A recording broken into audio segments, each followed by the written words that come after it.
premiers mots que j'ai appris en langue sémite, les langues arabes, hébreu et tout ça, c'est bête. Bête, bête, bête. Puis qu'est-ce que ça veut dire? Ça veut dire chez soi, la demeure. Puis elle, ça veut dire le ou la. Puis hem, c'est comme un hameau, un secteur de... un petit patelin, tout petit. Puis comme Stoneham, ben, souvent c'est référence à un mot. Fait que Bethléem, pour moi, c'est ça que ça veut dire. Fait que on habite tous des hameaux. Un hameau, c'est haut. C'est un ham, comme un jambon. Une fesse. C'est bombé un petit peu, ça ressort comme ça quand les eaux montent. On a quelque part on a un mont Sécure. Hein, mont Sécure, mont Sécure. Fait que Bethléem, c'est... bon, ils en ont fait un nom de ville en Israël, mais c'est symbolique de ce que ça représente en général. Une île, puis une île, c'est le même principe. C'est une bosse sur laquelle on peut siéger, se tenir debout.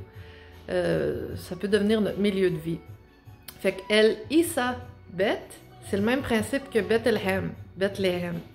C'est une bosse, un relief, un isthme, comme une tête qui dépasse. Puis Issa, c'est une ise. Ise, comme la fleur de lys, c'est la fleur de l'être.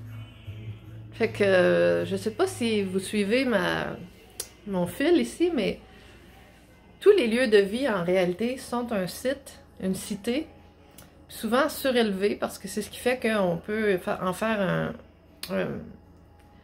un milieu de vie durable parce que c'est pas continuellement inondé comme dans le bas.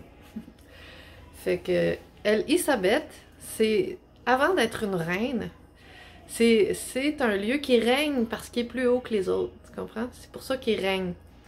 Puis, tu sais, le roi de la montagne, ben, c'est l'idée de pouvoir être sur la montagne puis d'être sauf. On est sain et sauf sur un mont Sécure. Fait que la plupart des monts ont des noms qui font référence à ça. Puis pour moi, c'est ça aussi Bethléem. Fait que c'est pas un mont en particulier, mais c'est le phénomène des monts qui sont des sites de vie, qui sont devenus des cités, des cities, des villes, des îles et compagnie. Après, ben, tout est question de où est-ce que l'eau se répartit, à quel niveau l'eau monte et descend, parce que c'est l'eau qui est le grand architecte. Je sais que je répète ce que j'ai dit dans d'autres vidéos, mais c'est pour faire le lien entre ce que j'ai dit dans les autres vidéos et ce que je dis aujourd'hui.